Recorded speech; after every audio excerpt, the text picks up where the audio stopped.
Cek, cek.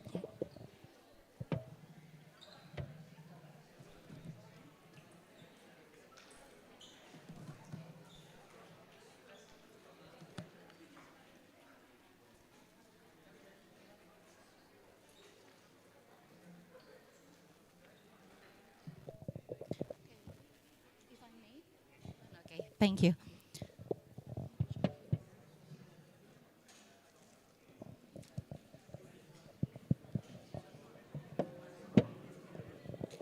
Okay, hello everyone.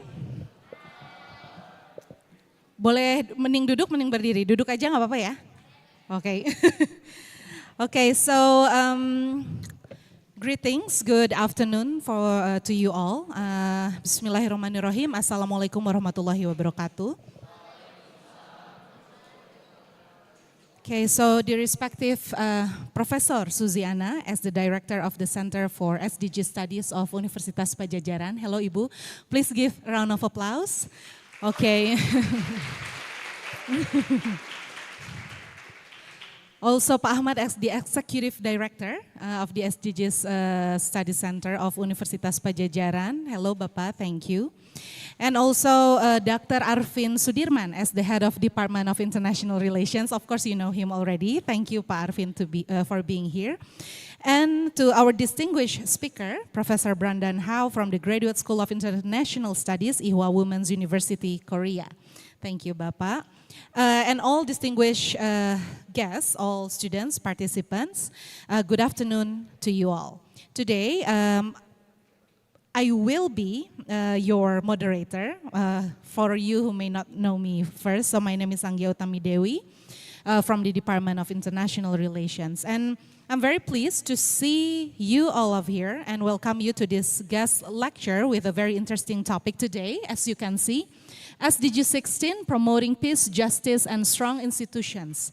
The Intersectoral Challenges and Policy Recommendations for Peace and Development as an event held by the Center for SDG Studies and the Department of International Relations, Faculty of Social and Political Science, Universitas Pajajaran. For this lecture on globalization and international development, today we have one very special speaker flying all the way from Seoul, the capital city of Korea, Professor Brandan Hao from the Graduate School of International Studies, Ihwa Women's University. So before we come to the main agenda, I will briefly introduce his biography. So Professor Brandan Hao is the Dean and also the Professor of the Graduate School of International Studies, Ihwa Women's University, where he has worked since 2001. He currently also serves as the President of the Asian Political and International Studies Association and has been elected to serve as the President of the World International Studies Committee from July 1, 2025. He has held research and teaching positions at the East-West Center Hawaii, Freie Universität Berlin, De La Salle University, University of Sydney, Korea National Defense University, Georgetown University, Trinity College Dublin, University Malaysia Sarawak, and also in Beijing Foreign Studies University. And he researched on traditional and non-traditional security in the Indo-Pacific, human security, democratic governance, the governance ethics, and also the comprehensive peace building. Professor Hao has published over 100 related books, articles, and book chapters, and his recent publications include the Global Governance, Human Security, and UN PKOs at the Journal of International Peacekeeping, and also Response to the 2023 Human Security Policy Forum at the Journal of Human Development and Capabilities, and also the Geopolynomics and Japan, Asia Pacific Policy Prescription at the Asia Pacific Journal, the Nature of Law Security Challenges at Asian Affairs, and Higher Education for Refugees with AGLE, International Journal of Asia Pacific Studies, and last, Whose Responsibility? Protection of Refugees in East Asia at the Global Responsibility to Protect. So all students, all participants, let's now move forward to the lecture session, which will be given in around maybe 45 minutes, more or less, okay, which will be continued by a Q&A sessions. And actually, we have also some participants join us from online streaming because the room capacity is very limited, but then so many students are willing to listen to your lecture today. So I don't know, we cannot see you here, but hello everyone in YouTube or who watch the online lecture. And the questions for you who participate for online streaming, you can type your questions in the chat box and I will read it after. So again, without further ado, let us invite Professor Brendan Howe to give his lecture. Please give him a round of applause.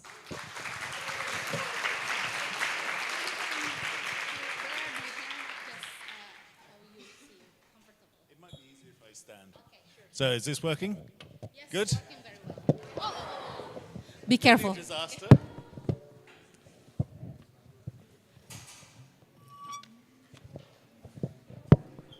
Okay, after that moment of drama, I hope everyone is now awake. I've certainly woken up as a result of it. So I understand that we have both development students and international relations students in the audience here, which of course is excellent for me because that's what I do work on, both those areas, and also that's what we're looking at today in terms of the intersectorality of development and international relations, especially security and peace building, and how that relates to the Sustainable Development Goals, Sustainable Goal 16, promoting peace, justice, and strong institutions. So global governance aspirations for peace and development have encountered three main areas of challenges. First of all, geopolitics, the resurgence of realism in theory and practice. All of the IR students are nodding away, yes, realism. We know all about that, bombs and guns. Great power contestation. Also the abdication of leadership when it comes to global governance by the United States, which is obviously the main founder and supporter of global governance. So without the United States, how do we move forward? The second problem we face is the problem of silos. Despite ongoing and growing recognition of the interdependencies between peace, development, human rights, international law, humanitarian assistance, all these different areas,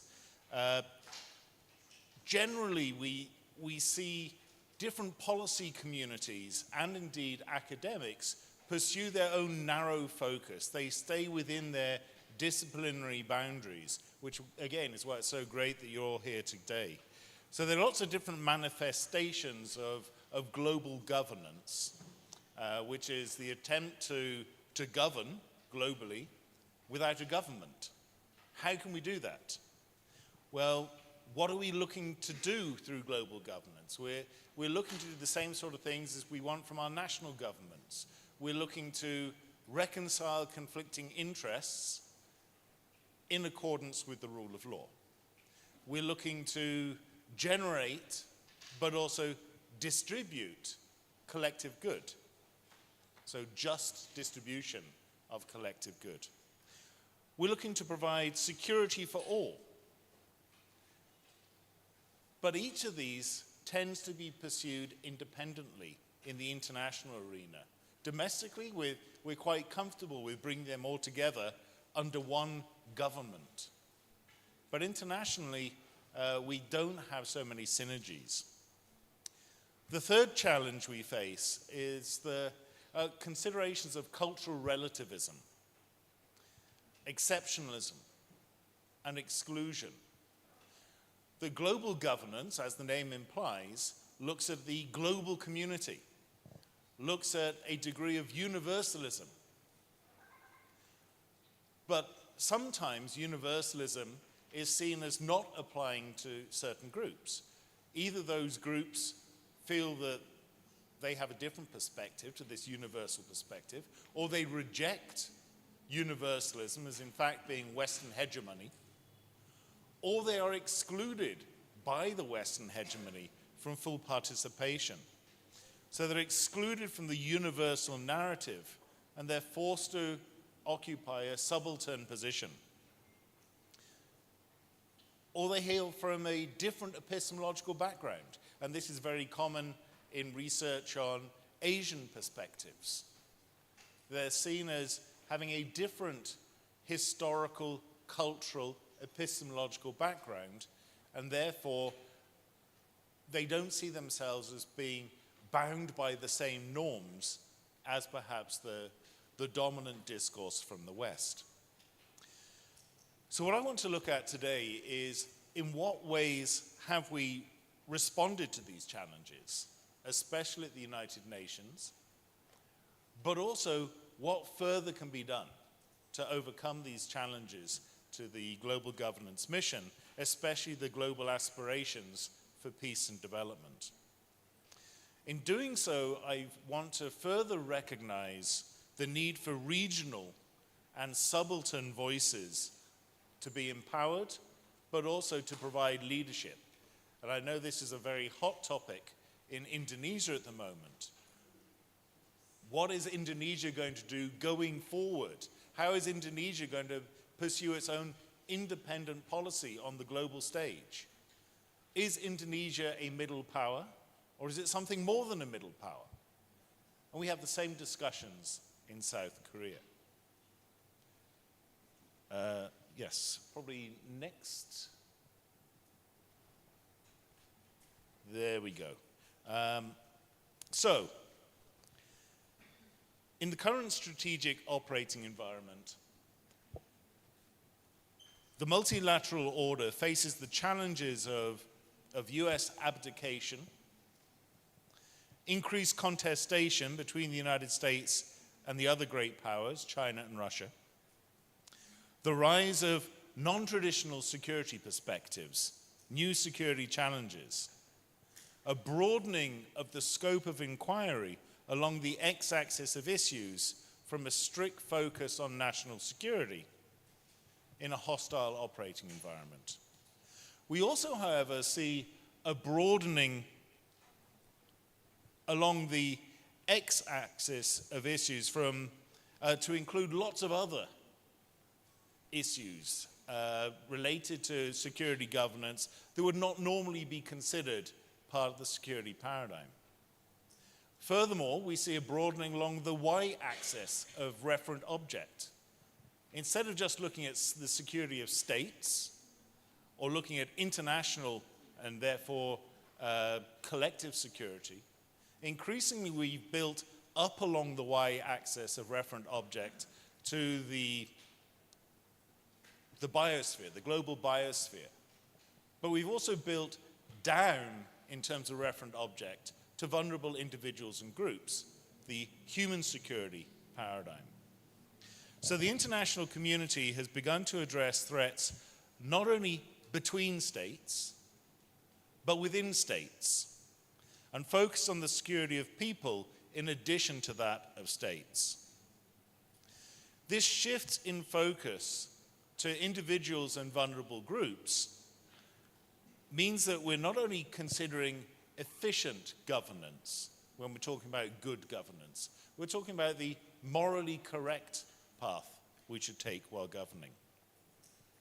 Many contemporary threats to national and international systemic security, such as climate change, environmental degradation, pandemics, including, of course, COVID-19, but also mpox, refugee flows and forced migration. We're up to, I think, 137 million people displaced now. Poverty and distributive injustices. Natural, but also human-induced disasters. A lot of the disasters we think of as natural are exacerbated by the contributions of mankind. That's why we're living in the age of the Anthropocene. These challenges do not lend themselves to state-centric resolutions. You can't defend yourself against global warming as a state. You can't deter refugees. So we need to think beyond the traditional approaches to security. And these issues threaten not only vulnerable individuals, but also they spill over international security threats and international threats. Think about refugees. The focus, of course, has to be on the vulnerable individuals and groups, But refugees and other forced migrants can destabilize neighboring countries, can become a source of conflict between countries. Environment and the security. Well, environmental degradation can lead to increased refugees and migrant flows. The poor and vulnerable are often the worst affected. If you're poor, if you are suffering from food insecurity, you're likely to embark on unsustainable farming methods. One of my areas of research is Lao PDR. Lao PDR is the most bombed country and most explosive remnants of war contaminated country in the world. So obviously a threat to human security comes from the explosive remnants of war. Since the end of the Vietnam War and related wars in Southeast Asia, the scrap metal, the explosive remnants of war, has been increasingly cleared up. But also, as development has occurred in the region, especially Yunnan province in China, but also Thailand, Vietnam, there's a huge increase in demand for steel rebar, the reinforcement for concrete buildings. Well, if you're very poor, you're a poor farmer in Lao PDR, you have a tremendous incentive to look for an alternative source of income. And you've got all this very high quality scrap metal lying around. Unfortunately, the safe scrap metal has already been harvested. So you start climbing on top of explosive remnants of war with a hammer and chisel to try and defuse it so you can sell that scrap metal. So if you look at a graph of deaths and injuries from explosive remnants of war in Lao PDR, it's a reverse parabolic. It goes down, down, down, down, down, and then starts going up again. So we're used to talking about the relationship between development and human security as being mutually reinforcing. But it can actually also lead to the further endangerment. So we have to think about all these different connectivities, all the spillover between different perspectives, different challenges, but also potentially different opportunities. We've seen a shift in global governance, a shift from maxilateralism, which is multilateralism writ large. How can we include everybody in global governance? And the UN, of course, is the embodiment of this. We've reached almost universality at the UN, with 200 or so states joining the United Nations. So a tremendous achievement. But increasingly, we're seeing challenges related to maxilateralism, the failure of multilateralism. As a result of which, we've seen the growth of minilaterals. Now, minilaterals are 3 to 5 like-minded states that get together to solve their security challenges. Nearly always, they'll be led by one of the great powers, nearly always the United States. And as we already mentioned, the United States is increasingly ambivalent about producing global goods. They're more likely to pursue their own narrow self-interest. And realists would say, of course they are. This is natural. So traditional minilaterals are 3 to 5 like-minded, security-focused states who are willing to accept the leadership of the United States and act as the posse of the United States. Well, that doesn't bode well for solving any of these non-traditional security challenges. Likewise, the regional multilateralism of ASEAN and related bodies is increasingly challenged by the minilaterals, the great power-led minilaterals. However, all is not lost. While we have a lot of new security challenges and development challenges, these give rise to what I call noble opportunities for new actors, for new structures, new institutions, to do what is in their own interest, but also will help contribute to the production of global public goods. So I'll be talking about second-tier actors. The Indonesia I would consider a second-tier actor, South Korea, Japan, that have greater resources than middle powers, but also therefore greater responsibility. I'll be talking about the potential for non-traditional security minilaterals led by these second-tier powers, 3 to 5 second-tier powers maybe, instead of being led by great powers. I'll be talking about regional international commissions. Now, traditional middle powers, most of them Western, have been very influential in the United Nations along this normative agenda: climate change, human rights, responsibility to protect. All of these issues have been championed at the United Nations by Western middle powers. Can we, instead of looking for more secular saints at the global level, look for leadership in regional international commissions? So maybe an Asia-Pacific International Commission on forced migration, for instance. So I'm just wondering which slide we're up to here. Is it the correct one? We've gone way too far. It's supposed to be the previous one. Back. There we go. Whoa. Oh, okay. Okay. So, that's why everyone's looking confused. Does not compute. Okay. So here we have the pillars of the United Nations. Human rights, security, development. In all of the global governance literature, security is always listed first. It's the primary objective of the United Nations. Stop states killing each other. Second, development. In this part of the world, development is often seen as more important than security. That you must have development, certainly more important than human rights.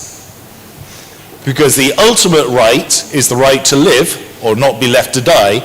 So states in this region have often championed economic development as a solution to all their governance challenges, whether it be national or international.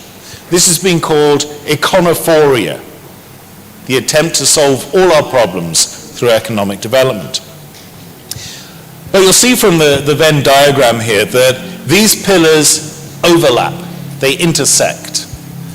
And increasingly, at the level of global governance, at the United Nations and other institutions, we've looked at how these intersections provide more challenges, but also provide more opportunities. At the heart of these three pillars, the intersection of all three is where you find human security. Next slide, please. Okay, now we're on track. Good. So, intersectorality and universality. Intersectorality represents an ongoing concern at the United Nations, as well as other instruments of global governance. In fact, it's been something of an obsession, I would say, in the Secretariat of the United Nations, where successive Secretaries General of the United Nations have encouraged different policy communities to engage with each other and consider the challenges posed by silos, looking at shared objectives in the context of spillover. International commissions have repeatedly drawn attention to the multidimensional nature of governance challenges. So if we look at a few of these in more detail, we'll start with the first. I tend to see the Cold War as being a major tipping point. The end of the Cold War, a tremendous new opportunity for global governance. George H.W. Bush declared a new world order governed according to the rule of law. Bill Clinton said that international organizations hold promise as never before. So the first Secretary General after the end of the Cold War, Boutros Ghali, in his agenda for peace, drew attention to the broad scope of challenges in post-conflict settings, and he highlighted the need to address root causes of conflict through a common international moral perception and a wide network of actors, an integrated approach to human security. Boutros Ghali also pushed for the establishment of the Commission on Global Governance. And if you want the final report of the Commission on Global Governance, you don't have to pay lots of money to Oxford University Press. You can also download it for free, which I strongly recommend doing. As long as it's not my books you're downloading for free. Everyone else, if you can find them online, go ahead. So, Boutros Ghali's successor, well, we've already heard a bit from Kofi Annan, but Kofi Annan appealed to the UN General Assembly to develop a new consensus on how to approach the issues of governance failure and practices that shock the conscience of humankind. So he talked about forging unity around the basic questions of principle and process. How can we deal with these extreme challenges? And in response, we have another international commission set up, the International Commission on Intervention and State Sovereignty, ICISS. So the good ISIS, if you like. And so this was announced in 2002. Kofi Annan also presided over the Millennium Summit and drafting of the Millennium Development Goals, which I know at least half of you are very familiar with. All the development people now go, oh, he was talking about realism before, don't know what that is, but Millennium Development Goals, we all know. Annan further referenced the interrelatedness of the three pillars of the UN by noting we will not enjoy security without development, development without security, and neither without respect for human rights. Unless all these causes are advanced, none will succeed. This is a very telling statement. He neatly encapsulates the progress that we've made in terms of the evolution of global governance and intersectorality, as well as the ongoing challenges, that unless we continue along this path, none of our ambitions will be successful.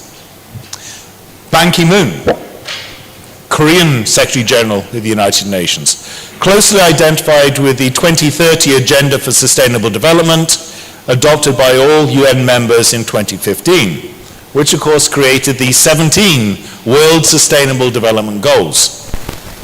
The SDGs continued the global governance aspirations of the MDGs, but also highlight the connections between the environmental, social, and economic aspects of sustainable development.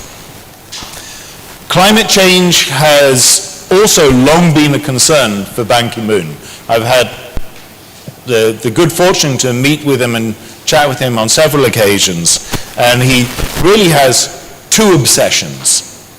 One of them is climate change and environmental issues,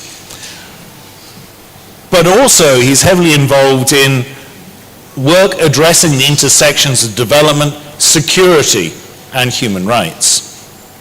So he identified Goal 16, promoting peace, justice, and strong institutions, as the golden thread that weaves through the whole fabric of the SDGs. As such, attaining Goal 16 requires a genuinely inclusive multi-stakeholder partnership where everyone participates, works, and shares the benefits together. So for him, this SDG is the most important because it reflects the need for intersectorality in global governance. Ban Ki-moon initiated the UN World Humanitarian Summit held in Istanbul in 2016 and has called upon his successor to launch follow-up conferences addressing ongoing SDG and humanitarian challenges. Well, what about the current Secretary General, Antonio Guterres? Well, he summed up the current global governance paradigm as the need to build and sustain peace across the continuum, from prevention, conflict resolution and peacekeeping, to peace building and long-term development. The notion of the continuum was used by Guterres to highlight the need to bring together all the relevant actors, necessary policy tools and funds in order to promote peace building and sustaining peace. Many of these intersectoral initiatives at the UN have been adopted unanimously, or with near unanimity. These include not only those related to the MDGs and SDGs, but also those linked with human security and the R2P. In addition to the formal structures of the UN, international commissions have played a prominent role as ad hoc, transnational investigative mechanisms. They're aimed at transforming the assumptions, the staid thinking of international relations that plague long-standing problems in global governance. Next slide, please. So this is where we get to the HDPN.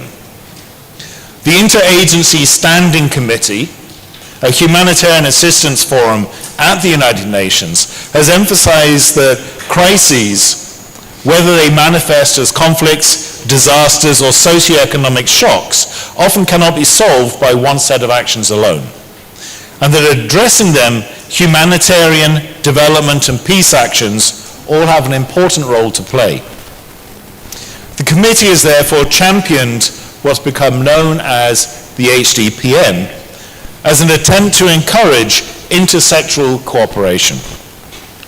Significant work has been carried out. If you think about those intersections of the UN pillars earlier, significant work has already been carried out on the intersection between development and peace building, including liberal formulations of economic interdependence, economically induced peace, as well as considerations of positive peace rather than negative peace, distributive justice, human development, the return of refugees, internally displaced persons, and forced migrants. Progress has also been made on the intersection between humanitarianism and peace building. The R2P, the protection of civilians during armed conflict, peacekeeping operations, social reconstruction, transitional justice and peace, and reconciliation. Governance developments on the intersection between humanitarianism and development include rehabilitation, reconstruction, post-conflict recovery, disaster risk reduction, hybrid peace building, sustainability and resilience. So great, we're already doing it. Well, not necessarily so great. Next slide, please. We've made progress, but not enough progress. Overall, international humanitarian development and peace-building initiatives have tended to be top-down, donor or international actor-driven, reliant upon aggregate measurements of governance success. So if you look at the global governance instruments of development, IMF, World Bank, even UNDP, when do they say that you are governing successfully? When is a country seen to be performing well?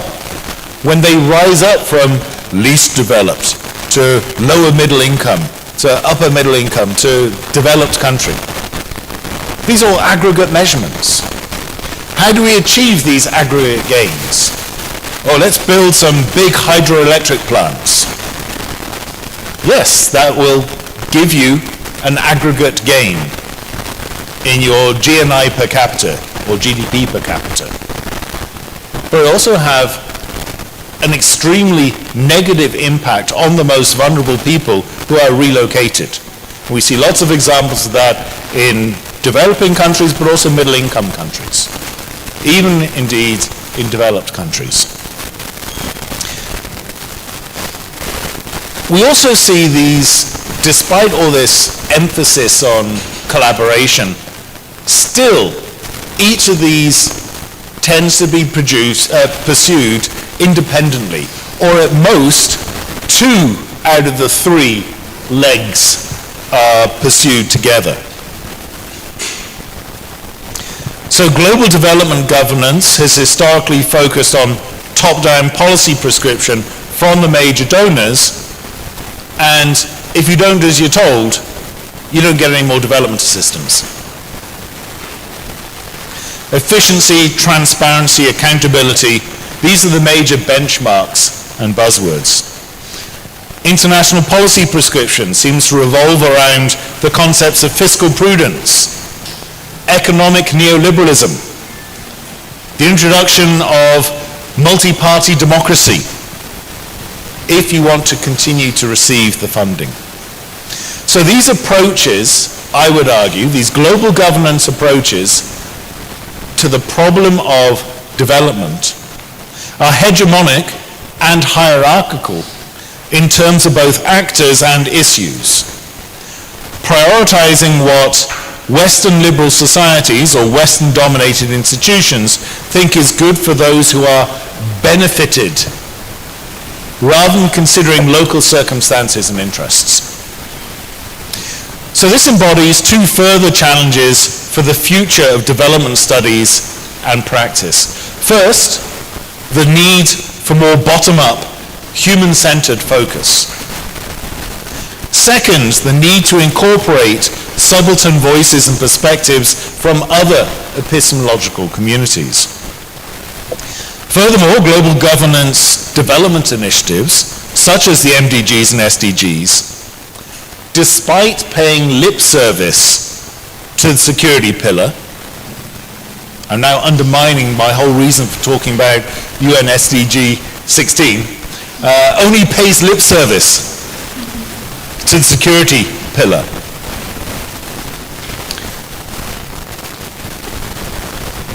They primarily focus on the intersection between human rights and development, the right to development.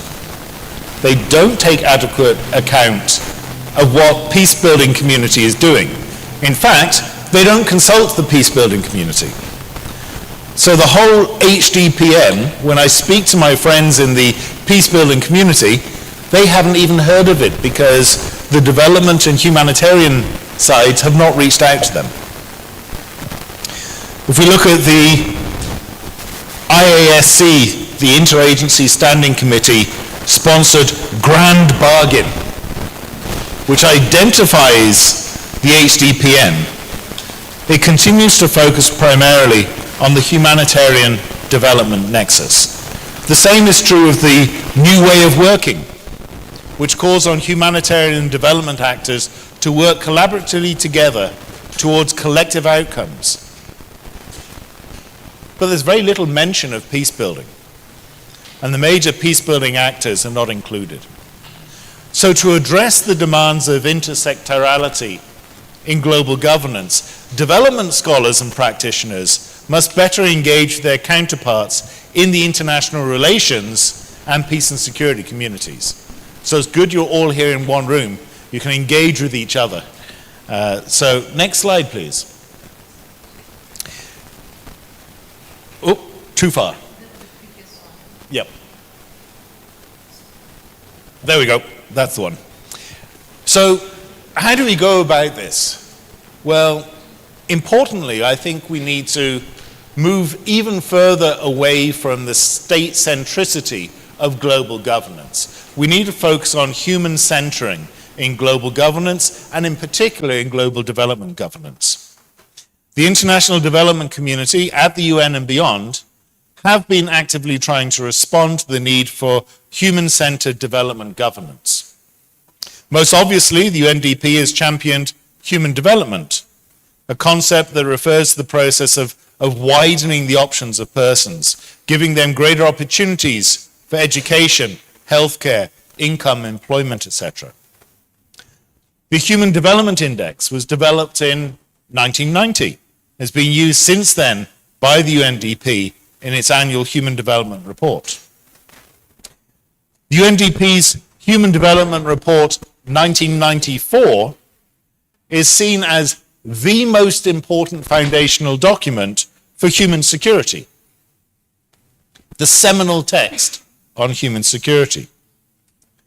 At the same time, the Commission on Human Security, established under the chairmanship of Sadako Ogata, former UN High Commissioner for Refugees, and Amartya Sen, Nobel laureate in economics, defined human security as protecting people from critical, severe, and pervasive, widespread threats and situations, and creating political, social, environmental, economic, military, and cultural systems that together give people the building blocks of survival, livelihood, and dignity.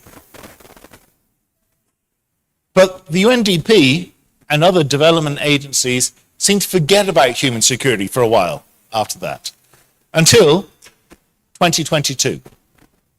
2022, we have the UNDP's special report on human security. New threats to human security in the Anthropocene, demanding greater solidarity. Wow, we're bringing in the Anthropocene there as well. So even more intersectoral analysis. And it marked a welcome return to the field of human security by the UN body most closely associated with the promotion of human security. The report argues for expanding the human security frame in the face of the new generation of interconnected threats playing out in the context of the Anthropocene. So the Interagency Standing Committee has emphasized human centering in terms of peace building. And they distinguish between little p actions, focusing on the building the capacity for peace within societies, and big P actions that support and sustain political solutions and securitize responses to violent conflict. Both little p and big P are seen as relevant and important, but the priority, they say, should be working through the little p to achieve the big P. I think we can do the same for the other parts of the HDPN. So a lowercase HDPN. Prioritization of a lowercase HDPN for all sides of the nexus would offer similar benefits to those of the big P and little p discourse. From empowerment of agency among the first responders in terms of humanitarian crisis, whenever there's a natural disaster, who is there first to help the victims? Local communities, civil society organizations. The government gets there later. The international community gets there even later. First responders are the locals. To the disaggregation of measurements of development success and focus on the most vulnerable individuals and groups. Next, please. So, new discussions of human security in the Anthropocene, introduced by the 2022 special report, have reignited the narrow versus broad debate in the human security paradigm. This debate, whether the instruments of global governance should focus on a narrow definition of freedom from fear of violent threats, or should take a broader perspective focusing on the provision of basic human needs, has also taken on geographic and regional epistemological tones. While it speaks directly to the degree of integration of the HDPN, it also reflects divergence over the interconnectivity of human security, the R2P, global governance, and humanitarian intervention. Essentially, Western perspectives, or the dominant discourse, holds a narrow view of human security. So protecting individuals from violent threats to their lives. An interventionary interpretation of the R2P, that we have the right to violate state sovereignty when any of the 4 crimes covered under the R2P are being committed. And that therefore, if human security is all about the violent threat to vulnerable individuals, and the R2P is all about the violent threat to vulnerable individuals, they're closely related. And indeed closely related to humanitarian intervention. But non-Western perspectives, and it's not just Asian perspectives, although Asia has probably been the most vocal in challenging this Western dominance, rejects the linkage between human security and the R2P, and absolutely rejects justifications for intervention. Instead, what you have in Asia, and to a certain extent in Africa and Latin America, is a much broader development-focused perspective of human security. Well, if we're including all aspects of the Millennium Development Goals, Sustainable Development Goals, in our conceptualization of human security, of course that's very different from the 4 crimes under the R2P. And absolutely we can't say, well, when any of these development objectives are being thwarted, we can have a military intervention. So you can see the logic of both sides, but we don't have much discussion about it. So the non-Western challenge to universalism or solidarism can be seen in cultural, economic, and political terms. Culturally, it asserts that Western liberal or universalist approaches ignore the specific cultural and epistemological traditions of other societies. Economically, the non-Western pushback maintains that the priority of developing societies must be the eradication of poverty. Politically, it calls into question the motives of the West, accusing them of using human rights merely as an instrument for advancing Western economic or security interests. Next slide, please. So how do we move forward from this contestation? How do we further integrate the different sectors? How do we reconcile the West and the non-West, or the universal and the relativist? I think the starting point should be the global convergence on the primacy of human security considerations, on the humanizing of global governance, and acceptance of the principles of R2P. If we look at the evolution of the R2P doctrine, the initial report of the good ISIS, the initial report even contained a paragraph on how you can intervene if the Security Council is unable to make a decision to allow you to intervene.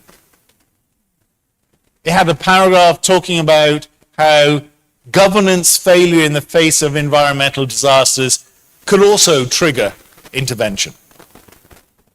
That was completely rejected by the non-West. And indeed, the non-West, in particular in Asia, viewed the R2P with a great deal of suspicion. But as a result of pushback, the UN changed its interpretation of the R2P, removed those 2 paragraphs. So in successive General Assembly and Security Council resolutions, we have something that has been built on feedback from the non-West. So when on 14th of September 2009, the UN General Assembly issued its defining resolution on the R2P, it was co-sponsored by 67 member states from every region of the world. Only 9 states at the United Nations sought to downplay the importance of this document. None of them were from the Asia Pacific. So rather than an imposition of Western norms, the evolution of the R2P reflects the interaction between competing epistemological traditions from different parts of the world.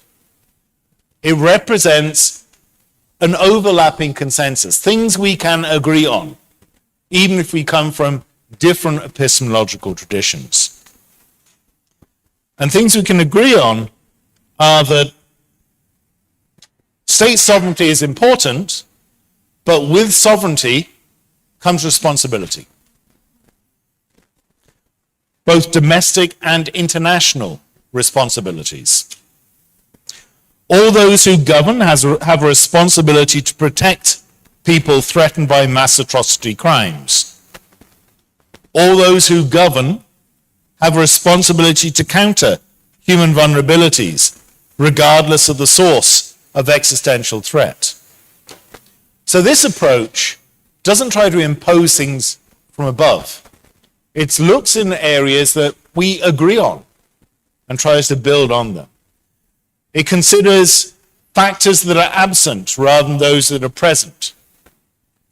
It focuses on universal wrongs rather than universal rights. Universal wrongs that we all agree should be stopped.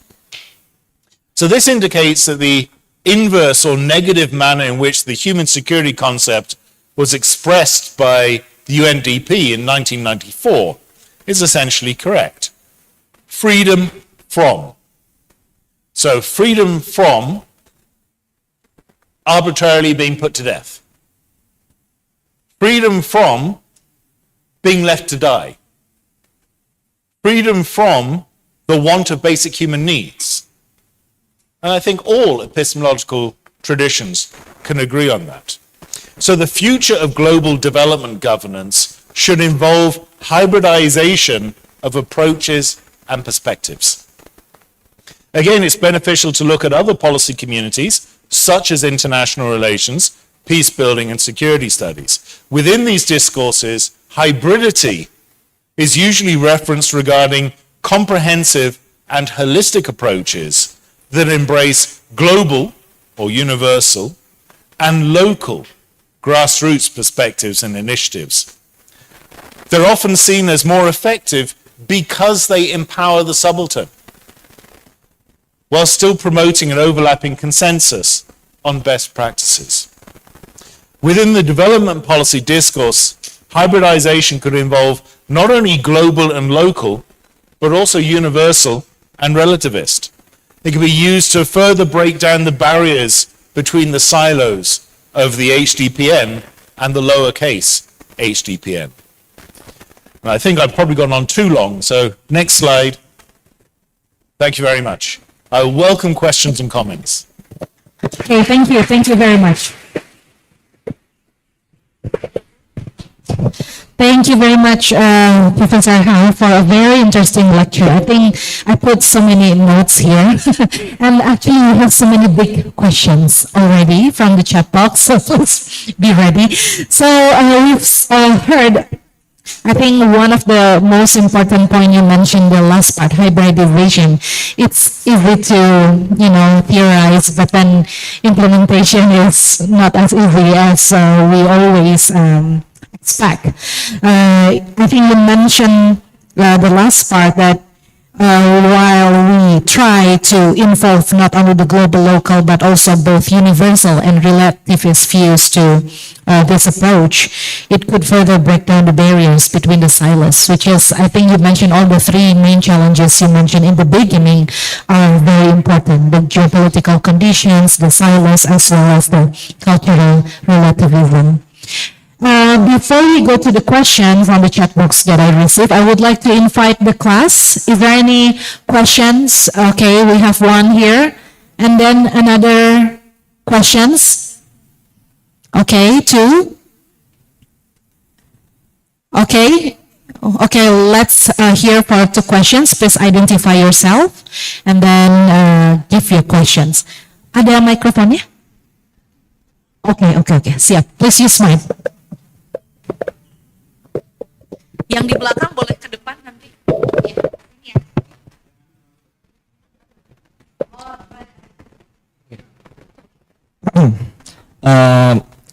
Good afternoon. My name is Ganesh Afatuzaki, and I'm here from the International Relations class. So I'm here to ask you regarding the R2P itself, like the responsibility to protect and the big P. I mean, like big P emphasize on the securitization. I mean, like sending peacekeepers, something like that. But I'm here to ask you regarding how does that work? There have been cases where the UN peacekeeper was sent to many countries, like for example Israel, Congo, and etc. But I mean, there are some conflicts that has a lot more atrocities committed by a side, like I mean in Rwanda, but there's no UN peacekeeper been deployed over there. And also in the post-war period, how does the reconstruction and the development in the country, I mean, like, as in Laos, actually work? As I see, like, I mean, yes, the UNDP has did some kind of reconstruction program over there, sure, but I don't see any significant change over there. Like, I mean, Laos is still a place with plenty of minefield, as I think. So that's perhaps that's from me. That's enough for me. Thank you. Thank you for the question. So, do you want to keep the questions first and then you'll answer after? There's already two, so I'll take one. Okay. Okay, thank you. Second questions, can you move forward, please?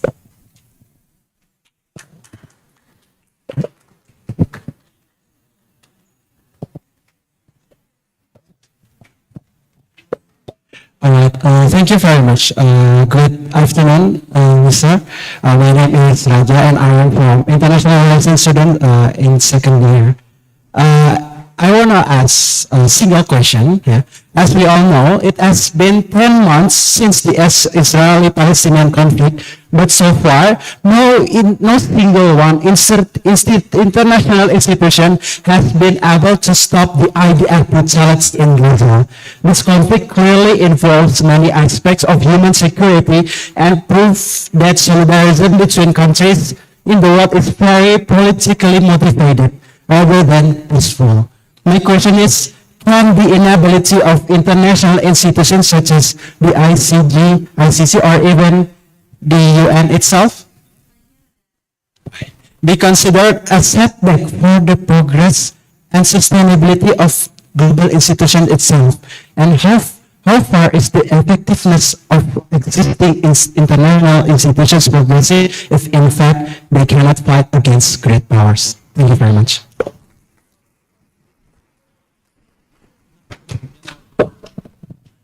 Okay, so you ready to answer the two questions? Yeah. Okay, we have the two questions from Ganesh and Zaki, ya. Raja, kenapa jadi Zaki? Zaki Ganesh yang ini ya. Ganesh and Raja, okay. Okay, I'll deal with them in the order they came in, because I think the Israel-Palestine one is the hardest one, so I'll leave that. Yes. You have another 3 questions on that, sir. Oh, well, there we go. Okay, first of all, the R2P and big P securitization, the failure of UN peacekeeping. Actually, Rwanda is a very interesting case because there were UN peacekeepers in Rwanda at the time before the genocide and during the genocide, and the commander on the ground said, give me an expanded mandate and 3,000 troops, I will prevent the genocide happening before it does. And we didn't give him the expanded mandate, and we didn't give him the troops, and genocide occurred, and he actually became very unwell as a result.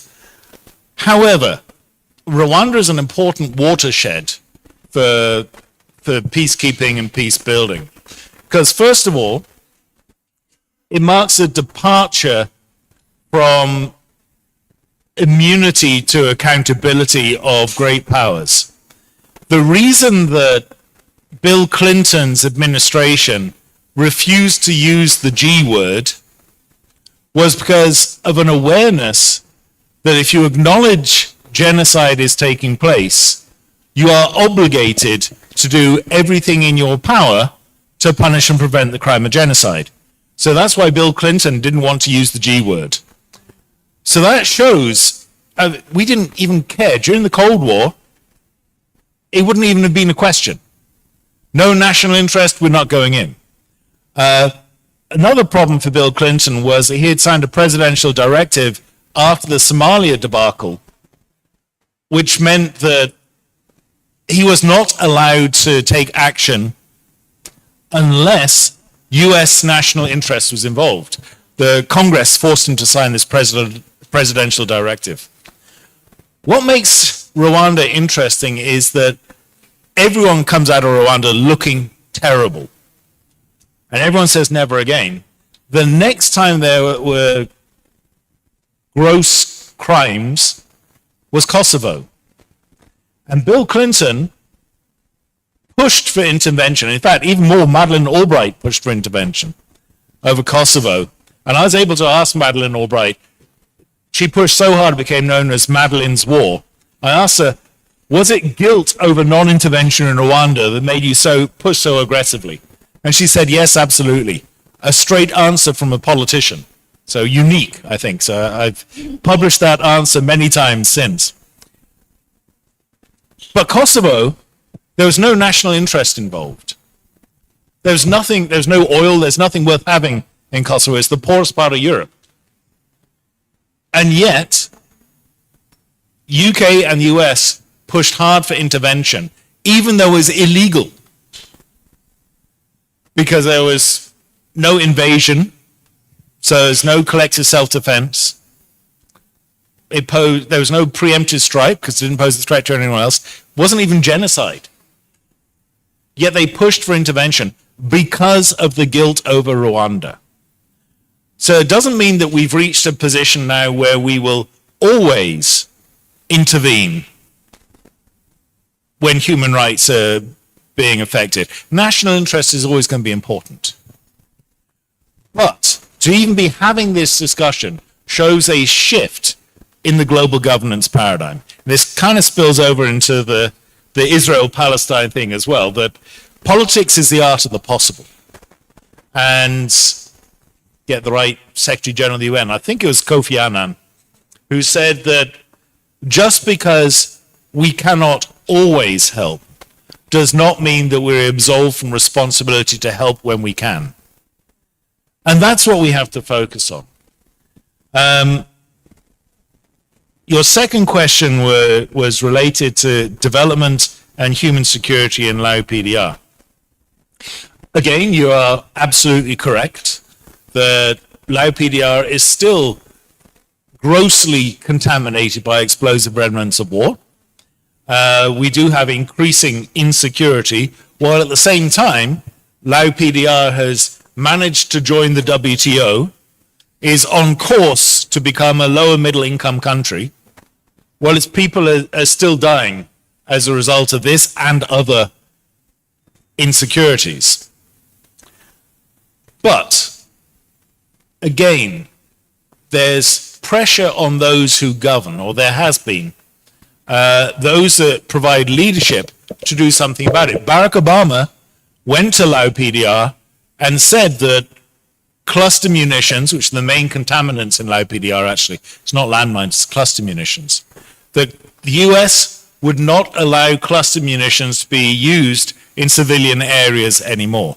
We have the Dublin Convention to ban cluster munitions. We had the Ottawa Convention to ban landmines. Landmines are now only used on the Korean Peninsula and in Ukraine now. But legally, they're only used on the Korean Peninsula. Well, again, yes, this is being violated. That even though Barack Obama said that he promised a lot of money to help clear up Lao PDR and went some way to endorsing the Dublin Convention. But of course, we now see Israel using cluster munitions in civilian areas, and they get those from America. This is where we get back to the problem of the abdication of American leadership, moral leadership. It's not that the United States has given up on American primacy. It's given up on moral authority and leading global governance in terms of sacrifice. And this is very dangerous for the world. It means that somebody else has to step up. And my argument is, don't look to the other great powers to step up. They're all as bad as each other. It's pretty much like a Godzilla movie now. You know, you got all the monsters trampling the rest of us. So we have to look to these second-tier powers, these super middle powers that have greater power than ever before and therefore greater responsibility. And yes, Indonesia, I am looking at you among others. And that leads us to Israel-Palestine. Inability of institutions and obstruction of great powers. Same thing applies.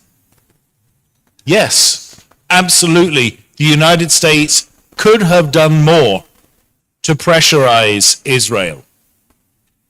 In fact, doing anything would have been doing more to pressurize Israel than it's currently doing.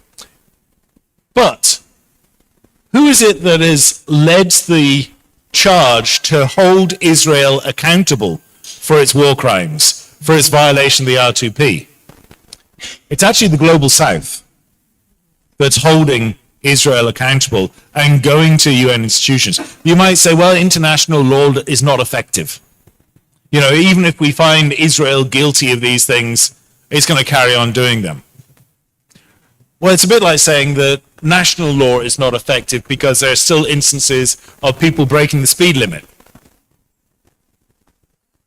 It's not an absolute silver bullet. It's not going to kill all instances of violation, but it does contribute to their rational evaluations. So I refer you back to Bill Clinton, that he was conscious of international law. The United States frequently does violate international law, but most states, most of the time, including the United States, are conspicuously law-abiding. Why is that, if it doesn't have any impact? Because it does have impact. It has reputational costs. And the more so since the communication and information technology revolution. You can't hide atrocities anymore. Can't cover them up. Now, that's another problem as well, because it's a double-edged sword. If you look at the ethnic cleansing in Rakhine State in Myanmar, the crimes against the Rohingya were encouraged by social media, Facebook in particular. So we've got to be careful. I say nothing's a universal good here, even holding countries accountable. So I think we have lots more. Yes. Hopefully it answers. I think I would like to highlight, you mentioned the strong middle powers, which Indonesia is included. Would you like to mention some more other countries? Who do you think has, Sure. yes, the capacity to do more? Actually, I see second-tier powers is a conceptualization that I've introduced in my recent research. And it's not just that they're quantitatively different, that they have more resources than traditional middle powers. They're also qualitatively different. The second-tier powers don't aspire to be global secular saints. If you look at all these international commissions, they were all championed by Western middle powers, saying, here's a universal prescription to make the world better. Well, I think these second-tier powers are more pragmatic. They tend to focus their greater resources in their near abroad, in their own backyard. So I'd include Indonesia, I'd include South Korea, I'd include Japan, which is usually not considered a middle power, but if by second-tier power we mean not a great power, no longer aspires to be a great power, so that rules out the rising powers, India and Brazil, but has greater resources than a middle power, then I think Japan fits the bill quite well also. True. Australia, but also potentially ASEAN. Because if we look at non-traditional security initiatives, instead of the great power dominated minilaterals, if we look at non-traditional security minilaterals where leadership is provided by second-tier powers, there are lots more avenues for them to take part. I agree on the lots of avenue parts. It's, you know, something like fresh, a little bit like different perspectives from what the old bigger players used to play. Okay, so let me go to the other questions. I mentioned about, there are several questions regarding what we had from Raja. So, but I believe you already prepared to have this question. So, please let me check around. Okay. So the first one, it's from Dr. Irman Lanti. So he's also a lecturer in our department, and he used to work many times in UNDP. So before he returned to campus and teach students. So because he said that I was too tired of like all the UN thing and want to, you know, have a relaxing time at university, but apparently university bureaucracy. Okay, so his questions is, what do you think about the elephant in the room that prevents the world peace, which he refers to the Israeli occupations on the Palestinian lands? If I may, I would like to add the second questions from Ambassador Heri Saripudin. He asked about how do you see the implementations of the 3 pillars of the UN, human security, human rights, and development, in the case of, he used the G word, genocide in Gaza. Any recommendations to make the UN more effective in preventing that happen again in the future? So that might be the 2 questions. Can I ask the last one also from Dr. Irman? Dr. Irman also asked about how could the different epistemological traditions between the West and the non-West that you mentioned could be reconciled in the future? Are we looking at the possibility of a bifurcation of the world into a sort of a new Cold War? If this is so, would a realist world be coming back, as we see in the case of Palestine, Ukraine, and the rise of China? Okay. Okay. Elephant in the room again. Absolutely. The Israeli occupation. Well, of course, it's not the only instance we're facing in this world of gross violations of human rights. And actually, I'll spill over slightly into the second question there, the genocide in Gaza. I think we have to be extremely careful about using the G word, lest we devalue it, but also because it's not necessary to use it too much. Because we've got 3 other crimes under the R2P which are equally damning. So in the Genocide Convention, it's an intent in whole or in part to exterminate a group. How big a part? It doesn't say. What we've tended to do at the level of global governance, therefore, is to say, just focus on the in whole. But otherwise, does one hate crime equal genocide? Because it's exterminating a small part of that community. So using the Genocide Convention, that's why Kosovo was not considered genocide. And we didn't have a defense of the intervention because there's no right to humanitarian intervention. That's why we had the International Commission on Intervention and State Sovereignty to address these other crimes that are just as horrible, but are not technically genocide. So, is Israel looking to exterminate the entirety of the Palestinian people? Maybe. But it's hard to pin that on them. I think it's a lot easier, however, to say, is Israel conducting crimes against humanity? Yes. Is it conducting ethnic cleansing? Absolutely.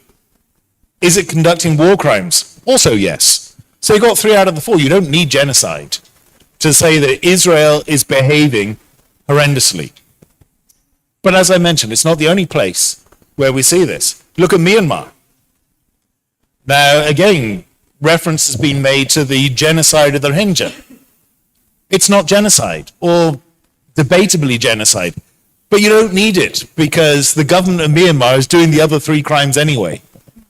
So I have a lot of conversations with Rohingya diaspora about this, and I said, look, you don't need to push the Genocide Convention because we do have the R2P. But also what the forgotten conflict, Congo. There are many instances where we ignore what's happening. We've been unable to stop gross violations of human rights. But does this mean therefore we just throw up our hands and say we give up? No. We have to look at how do we deal with future incidents? How do we reduce the likelihood of future incidents happening? And this is where we need some proactive leadership. And if we don't get it from the great powers, it has to come from the second tier powers. This is where we need to look at the responsibility to prevent, which again, we don't discuss enough. How do we prevent a lot of these atrocities happening? Well, this is where we get to development issues rather than security issues. We look at positive peace. What triggered the Israeli attacks? Well, Hamas attacks. What triggered Hamas attacks? Injustice. So if we're dealt with the injustice being felt by the Palestinians, first of all, Hamas wouldn't have won the elections in the West Bank, in Gaza Strip in the first place. But secondly, we wouldn't have this groundswell of support for terrorist actions by Hamas, which then are responded to tenfold by state terrorism by Israel. This is how we deal with it. We don't say, well, there's nothing we can do, it's all realism, that everything else is just idealism. Even if that's true, I refuse to accept it. I think that our purpose as scholars of international relations and scholars of development must be to make a better world. Otherwise, why are we bothering?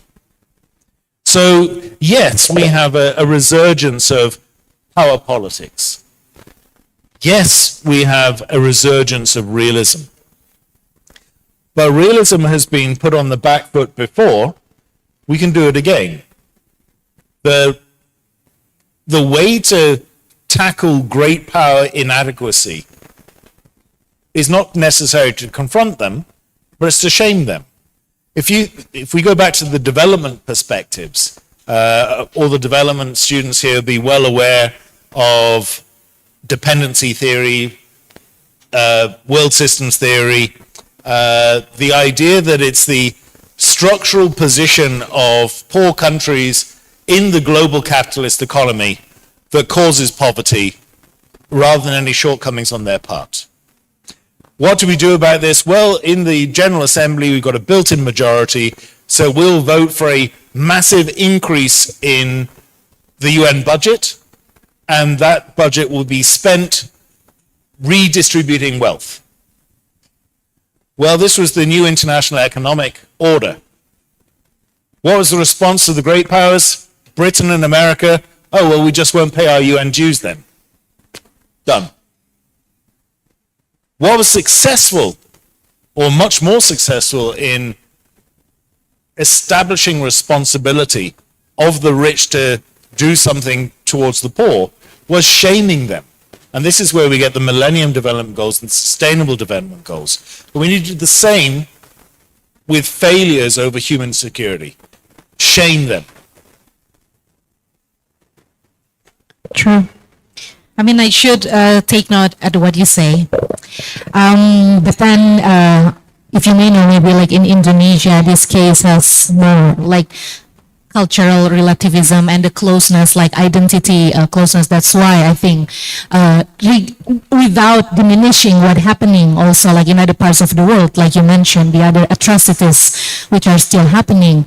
But then this case of like Israel and Palestinian case put a very specific, place among Indonesians, I think so. And I also do believe you mentioned it's not only, I cannot like, we cannot say that US is not on the fault, but of course, like the global South, the other like powers is also like, playing not enough to address these issues. So hopefully, like Indonesia and other like second, like the big middle powers can play and put more role in this case. So, but then we still have questions actually. Oh, I'm sorry, my voice is a little bit too okay. So we have another questions. It would be the last one. You mentioned that there are 3 types of challenges.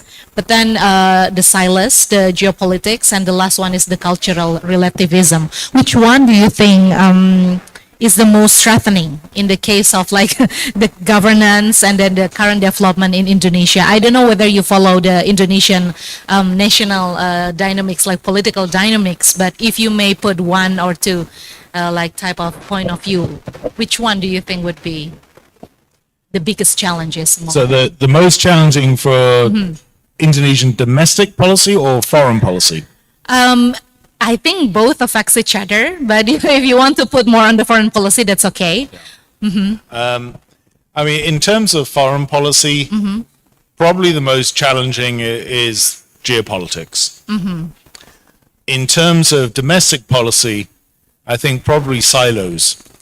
I think Because I think that Indonesia suffers from the same problem that Korea suffers from, South Korea, must always qualify, and that's too many departments responsible for different things or responsible for the same thing, and lack of clear chain of command, inability for departments to talk to each other. So domestically, I think silos is probably the problem. Internationally, for Indonesia, because actually the cultural relativity I see as an opportunity for Indonesia, I think not a it's challenge. huge, yes. It's a modality instead of the challenge. So I hope that answered the questions. I also believe the silos. I don't know whether that's, how do you say, is that a like East Asia thingy? And East Asian you thing, spend more yeah. than like 20 years in South Korea, so Well, certainly of the countries, well, of those 2 countries, I'd say Indonesia and South Korea, it's definitely a thing. Japan also, yeah, into certain extent, I think. but the authoritarian states, it's less of a problem. Yes. But The authoritarian states, more of a problem is securitization. The primacy of the security pillar above all else. For instance, in North Korea, you've got 90% of the budget is spent on the military. In Myanmar, it's over 60%. 60%, yeah. Well, you're not going to have much left over to spend on human security if you're spending everything on national security. So different issues according to different governments in this region, I think. Yeah, that's true. And I think the current one, like if you follow up again, like in Indonesia, we put more right now, like a little bit moving toward a traditional point of view of security, but then it depends. We will see in the next few months. And Indonesia and South Korea has a very, unique relationship in terms of political and society development. Yeah. We had the Reformation, like around 10 years or maybe like 15 years different of South Korea, but we are still struggling right now. So I think many students also discuss this in the case of international development perspective as well as national development perspective. Like a society and youth movement and how it relates to the political movement in the country as well. So many of the students went to the street just last week because of the current political dynamics in the country, and I think I supported. That's nice. It's good for the democratic society. Well, EWA students, One for protest, maybe every week, yeah? well, no, but Not really every week. EWA Women's University students are very famous. They protested against the president of the university for acting unilaterally and undemocratically. And they occupied the central administration building in EWA. And so the president called in the riot police. Remember, these are all female students. And the riot police went in with truncheons against these female students who were peacefully protesting. And so the students then allied with an investigative journalist who then uncovered the scandal that brought down not only the president of the university, but the president of the country. The country, yes. So in EWA, we have a saying that the EWA students went digging for potatoes and they unearthed the royal tomb. Wow. So student activism, very important. Yes. Glad to hear it's alive and well here also. And of course, you'll be very welcome to come and study in Korea as well. If you have any questions about that, Yay. I will try to field them. Okay, thank you, thank you. So I think that's, I will put that to question. Is there any of you who wants to ask a questions? Yes? Or like you want to study in Korea? Okay, I have two questions here. First, please, yes? I can see you on the back. Okay, Pak Luangisa ya? Okay, Pak, silakan. We have this diplomat from Tanzania. He's studying here. Okay, you may have the questions. Boleh dipinjamkan? Ada mikrofon nggak di belakang? Nggak ada. Oke, Pak. Can you come forward?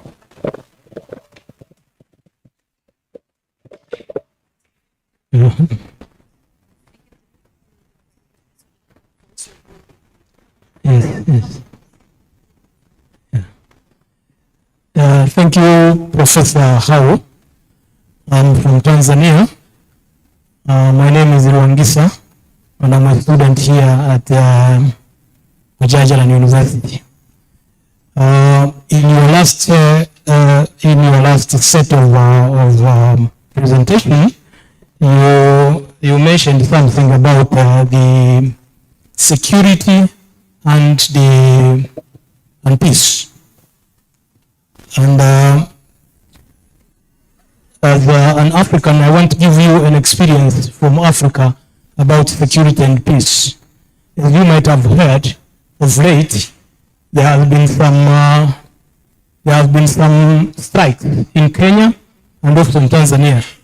The young generation, they call themselves Gen Z. This is to say that peace is not only war, that's the absence of war, no.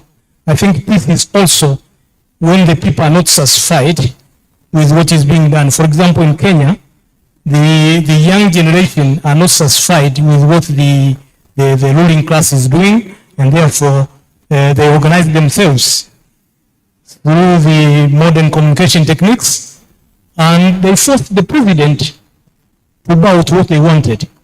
If you go to my country, for example, Tanzania, there is a pretension of having peace in Tanzania, that Tanzania is one of the peaceful countries in Africa and Ivory Coast. But in the actual sense, I think it is not, because you have three parts of the government. You have the executive, you have the legislature, and you have the judiciary.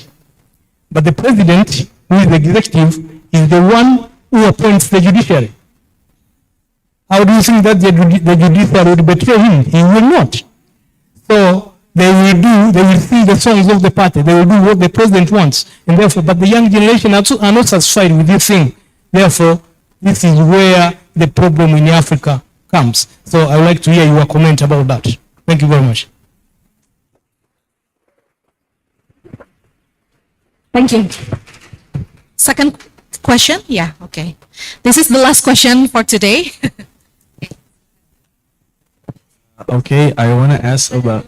Okay, I want to ask about. You said in the start of your lecture that Lao DPR still. I'm sorry. That Lao DPR still have. Yeah, Lao PDR still have remnants of explosives that are sold as scrap metal. Is it correct? Okay, this clearly indicates that the country still hasn't fully recovered from the Vietnam era and to a certain degree the Cold War era. And I want to ask, also you said that Laos are now joining the WTO and contributing to world peace and all, while still pretty much insecure due to the landmines and all. And I want to ask about the other regions that are mainly affected from the Cold War, which is the Balkans. Do you think that it's the same thing what Lao PDR fate is with the Balkans? Because the Balkans are a literal minefield, which in it's I think there's a story where a Bosnian school child went to school and just blow up because there's some mine that hasn't been deactivated in Bosnia. I think that is my question. Thank you so much. Okay, thank you. So I thought the question would be about you wanting to go to Iwa. And they're still very excited to ask about your lecture today. So please, Professor. Okay. Well, first of all, the situation in Africa and indeed in many countries, I would agree that we have to reject the war-peace dichotomy. That's only negative peace. If we want to ensure positive, sustainable, comprehensive peace, we need to look at the sources of insecurity and discontent. And until we do so, we will never have perpetual peace. And sometimes we need to foment conflict. Sometimes we need to bring these issues to the head, like the students are doing in Tanzania, in Korea, in Indonesia. Sometimes that's necessary. So, yeah, absolutely, I couldn't agree more. And this linkage, again, we're back to linkages, extends to the second question. Yes, Lao PDR is the most contaminated, but it's not the only contaminated country. Also the Balkans, also Cambodia, also South Korea, also Germany, also Britain, still contaminated by explosive remnants of war. Not as badly contaminated. But if we go back to the Balkans, what the Balkans does teach us, you look at the outbreak of the Yugoslav wars. Why did that happen? Well, the answer, the most pat, easy answer is, oh, well, it's a group of people that hated each other and they decided to, once the Cold War was over, they decided to go and kill each other. But that's wrong. The sources are actually socioeconomic, not just socio. During the Cold War, Yugoslavia had a unique position as a communist country that was not part of the communist bloc and was therefore able to trade with both sides. With the end of the Cold War, no longer had this exclusive position. And so massive economic collapse. And that's what triggers people being unhappy, and they look for scapegoats, and it's easy to securitize them. Unscrupulous actors will securitize against the other. And it was easy to do for unscrupulous Serbian leaders because what the government did in Yugoslavia was all the money they were making, they spent building up Croatia and Slovenia, because those were the parts most likely to try to break away. So they're well aware of this. They said, no, look, you're doing so well as part of Yugoslavia. And they were. But as soon as Yugoslavian economy collapses, then what happens? Croatia and Slovenia said, oh, well, we don't want to be part of this failed state. We will go our own way and we'll go and join the EU. And the Serbs were not happy about that. So understandable. Kosovo, another story, that Kosovo, cradle of Serb nationhood. But you had migrants, economic migrants from Albania who had gone to Kosovo, and become the majority. And does that mean that they're allowed to secede? So it's always a much more complex issue. Now, again, the Balkans was a dramatic failure by the EU. They had a common foreign and security policy, which was, we will not recognize any country that breaks away from Yugoslavia. We will pressure Yugoslavia to reform its constitution to federalize, more distributive justice, and we'll fast track Yugoslavia's membership into the EU. Then Germany said, oh, but wait a minute, we're old friends with Croatia. Let's recognize Croatia, going against the common foreign and security policy. So undermined EU unity. The largest actor in the EU destroys EU unity on the issue. So this is why we need more solidarity, more cooperation. We need regional responsibility for disasters, but also we definitely need a positive piece where we focus on preventing atrocities, preventing the outbreak of conflict, preventing death, injury, and vulnerability. Okay. Responsibility to prevent, in addition to responsibility to protect. I think I like that one. So I think we've heard a very great lecture as well. We had a fruitful discussions from the students and the other participants in the streaming line. So, but then unfortunately, I think today's lecture has to come to an end. But I wish you all might see Professor Howe again, if not in Bandung, maybe in Seoul, right? Okay, in Iwa University. So hopefully Iwa Women's University, so hopefully you'll be there. See, there's a crowd. we have so many students participating in this kind of like exchange activities because of the scholarship from the Indonesian government for Indonesian students' mobility.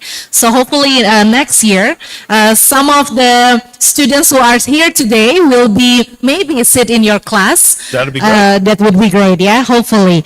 Okay, so thank you once again, Professor Brendan Howe, for giving your time to provide us with a great lecture on today's topic on SDGs and its relation to the peace, security, and development.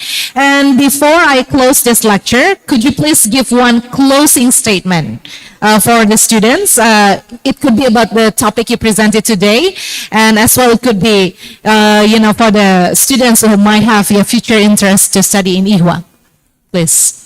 Okay, I think I'll go for the second one. You've probably heard too much of me speaking about today's topic. Okay. I'm actually here wearing 3 hats. One is as Dean and Professor at IWA Graduate School of International Studies, and you're all welcome to come as exchange students once we have the formal exchange cooperation agreement.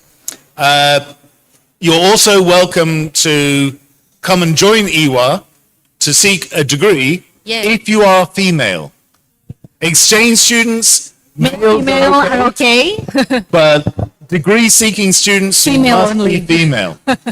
We do have a program with KOICA, the Korean International Cooperation Agency, which also funds some Indonesian students to come for master's and PhD programs. Perfect. My second hat is as the president of the Asian Political and International Studies Association, APISA. I recommend you go to the website, or if you use Facebook, friend APISA on Facebook, because they have lots of announcements about conferences, publications, scholarships, and so on. Scholarship as well. Okay. My third hat, I've just been elected the president of the World International Studies Committee, Yeah. Woo. starting next year. Thank you. Now, this is important because the World International Studies Committee is a committee of all of the different international studies associations, Okay. including the Indonesian one. Indonesian one joined this year.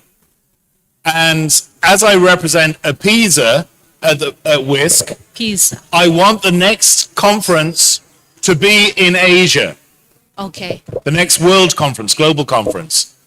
And I'm thinking, given that it's going to be in 2 years' time, Bandung would be a good location. Oh, that would be great. Ready ya, Kang?